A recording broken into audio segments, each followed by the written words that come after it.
Olá, meus amigos, sejam todos muito bem-vindos ao canal Politizando. Eu sou o William Jacob e nesse vídeo vou trazer duas pesquisas, uma que foi feita no Rio Grande do Sul e outra no estado de São Paulo, todas elas testando o cenário para a presidência da República.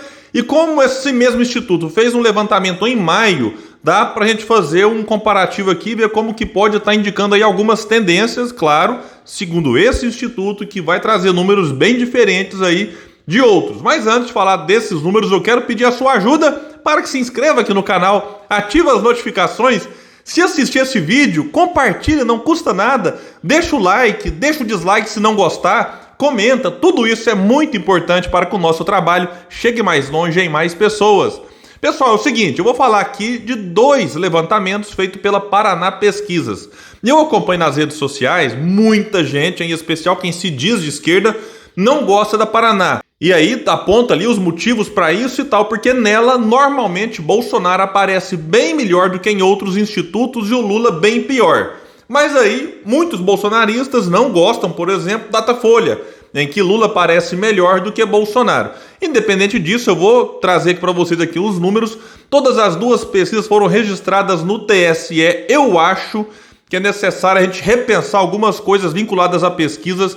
O Antagonista publicou um vídeo, eu ainda quero falar dele aqui no canal, trazendo reflexões importantes, porque acaba que a pesquisa influencia o voto de alguns, né, e é uma bagunça generalizada, né? No mesmo dia, às vezes, sai uma pesquisa que mostra o fulano 10 pontos na frente, aí depois a outra traz empatado. Isso não só para a presidência, não, para os estados também. Você tem ali cenários totalmente, assim, diferentes uns dos outros, de acordo com a metodologia de cada instituto. Mas vamos lá então, que a Paraná ouviu 1.540 eleitores no estado do Rio Grande do Sul entre os dias 27 de junho e 1º de julho. E ela tem uma margem de erro que é dita ali de 2,5% para os resultados gerais. Vamos aqui então trazer que Bolsonaro lidera lá no Rio Grande do Sul com 39,3%, ele tinha 40,1% em maio, então ele diminuiu aqui 0,8%. Lula aumentou um pouco, ele tinha 34,2%, agora 34,5%. Ciro Gomes oscilou aqui para cima, ele tinha 6,4%, agora aparece com 7,5%, ele ganhou 1,1%. Simone Tebet tinha 0,9%, agora foi para 2,5%, ela ganhou 1,6%. Pablo Marçal 0,8%, Janones 0,6%, Felipe Dávila e Vera Lúcia 0,5% cada, Emael 0,4%, Bivar com 0,2%, Leonardo e Sofia 0,1% cada, branco nulo ninguém 8,1%, não sabe 4,8%. O detalhe é que em maio João Dória ainda era pré-candidato à presidência, ele desistiu e ele tinha 2,1%. Me parece que quem mais se beneficiou com a desistência do Dória foi Ciro e Simone Tebet. Neste levantamento, o Instituto não fez a pesquisa espontânea, que é quando não apresenta a lista com os nomes. Mas em maio, eu chamei atenção para isso no vídeo que fiz aqui sobre essa pesquisa, você tinha Bolsonaro com 24,6%, Lula com 20,2%, e você tinha ali mais de 50% entre eleitores indecisos, que eram 45,4%, e 6,6% de ninguém branco ou nulo. Né? Somando esses dois, tem mais de 50% de eleitores que de fato podem assim mudar de voto dependendo do que acontecer daqui até as eleições. O que não quer dizer que quem diz espontaneamente que vota nesse ou naquele está fechado até o fim. Pode simplesmente estar trazendo algo ali que, dependendo do que acontecer, também pode mudar e passar a apoiar um outro candidato. Eu até reforcei na ocasião, e mesmo não tendo esses dados aqui agora, posso reforçar que tem muita coisa para acontecer. Enfim, a campanha nem começou, palanques, vice, por exemplo, o Lula divulgou o dele, que é o Alckmin. O Braga Neto deve ser de fato vice do Bolsonaro. O Ciro não anunciou ainda, então quem será? Está gerando uma certa expectativa. Vamos aguardar e ver o que pode acontecer. E trazendo aqui agora os números de São Paulo, o Instituto Paraná Pesquisas ouviu 1.820 eleitores no estado entre os dias 27 e 30 de junho. Tem uma margem de erro também de 2,5 pontos. Bolsonaro lidera por lá, o que é bem diferente do Datafolha, por exemplo. Vou falar daqui a pouco. Lá, Bolsonaro aparece com 39,7%, segundo a Paraná Pesquisas, e ele tinha 39,1%. Então ele caiu um pouco no Rio Grande do Sul e oscilou um pouco para cima em São Paulo. Tem agora 39,7%, então teve uma oscilação positiva de 0,6%. Lula caiu 1,4, ele aparece agora com 36,4, ele tinha 37,8. Ciro Gomes foi quem mais cresceu em São Paulo nesse levantamento, ele aparece agora com 7,7, ele tinha 5,4. Simone Tebet também cresceu, mais 0,6, ela tinha 1,1, agora 1,7. Pablo Marçal aparece com 0,8, Janones 0,7, Vera Lúcia também 0,7, Felipe Dávila 0,4, Emael 0,3, Manzano 0,2, o mesmo de Luciano Bivar, que pontuou 0,2. Branco, nulo nenhum, 7%. Indecisos aqui, 4,4. Também aparecia João Dória no cenário de maio, ele marcava 3,9. Ciro Gomes, como foi quem mais cresceu, 2,3, muita gente acaba pensando que o Ciro herdou boa parte dos votos do Dória. Não dá para dizer que foi isso, enfim, porque o eleitor ele acaba mudando por vários motivos, mas pode ser também uma explicação. E como eu disse que esse levantamento está bem diferente do Datafolha, pegando aqui os 3 primeiros colocados, o Lula, que aqui apareceu com 36,4, no Datafolha marcou 43, e Bolsonaro é que tem a maior diferença, aqui é 39,7 e no Datafolha apareceu com 30.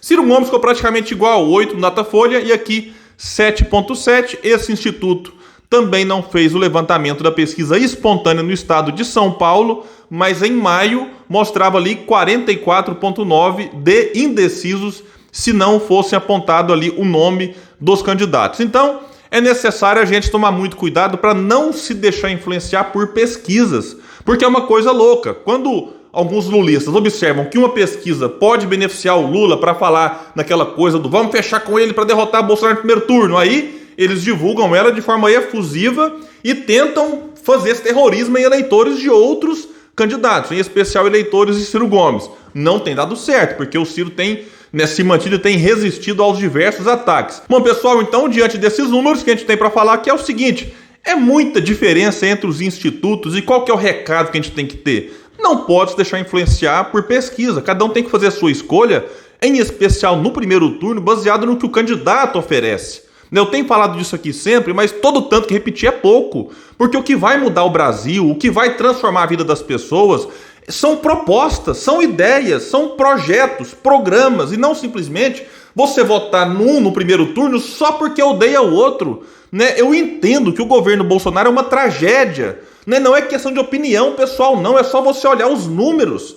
Na economia, na pandemia, números sociais, o desmonte de instituições, tirando recurso da educação, tira recurso da saúde, e, enfim, e aí você tem, faltando 3 meses para as eleições, o governo descobrindo que tem gente passando fome, que tem caminhoneiro precisando de ajuda, que tem, enfim, motorista aplicativo também passando por muitas dificuldades, e vindo com uma PEC puramente eleitoreira, chamada PEC kamikaze, PEC eleitoral, em que os senadores ficaram numa situação complicada, porque se vota contra, isso pegaria mal para as bases. Como é que vai explicar isso para o eleitor em ano eleitoral? Não estou aqui dizendo que eles fizeram certo, não, é só tentando entender, até inclusive baseado no que eu andei acompanhando de alguns, que criticaram a PEC, mas votaram a favor. A própria Simone Tebet fez isso, ela criticou e foi lá e votou a favor. Então, se ela faz uma coisa, seria criticada, se faz outra também seria.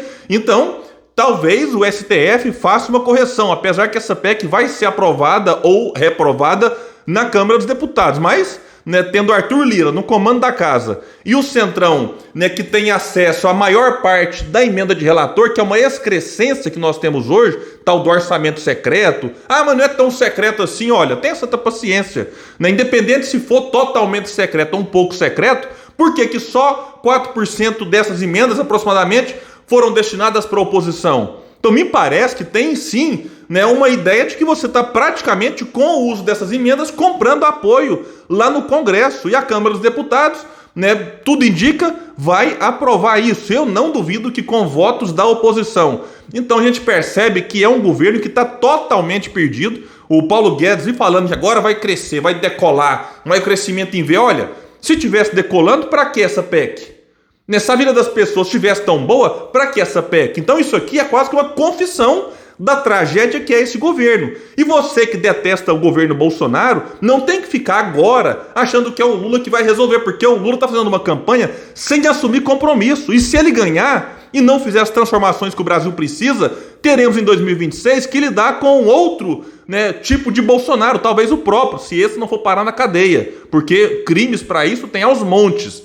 Então aí pode surgir alguém, né, que represente o bolsonarismo, que vai continuar por aí, e talvez dizendo, olha, nós avisamos para não votar no Lula. Então o que o Brasil precisa, na minha opinião, e quem discordar fica à vontade para comentar aqui embaixo, é superar esse presente que é muito ruim. Eu não consigo imaginar mais 4 anos de Bolsonaro, mas eu também não consigo imaginar que o Lula represente a solução para os problemas, quando na verdade foram os erros do PT no poder, seja na economia ou na corrupção que tomou conta do governo, que ajudou a gerar o clima para eleger Bolsonaro. Então qual que é a dificuldade da gente entender que no primeiro turno não tem que ficar pressionado para votar no menos pior só porque tem um mal maior por aí? Então esse tipo de voto eu até entendo no segundo turno. Então é o convite que eu faço nesse vídeo, tem feito em outros, para que você avalie as propostas, as ideias, e aí sim você escolha.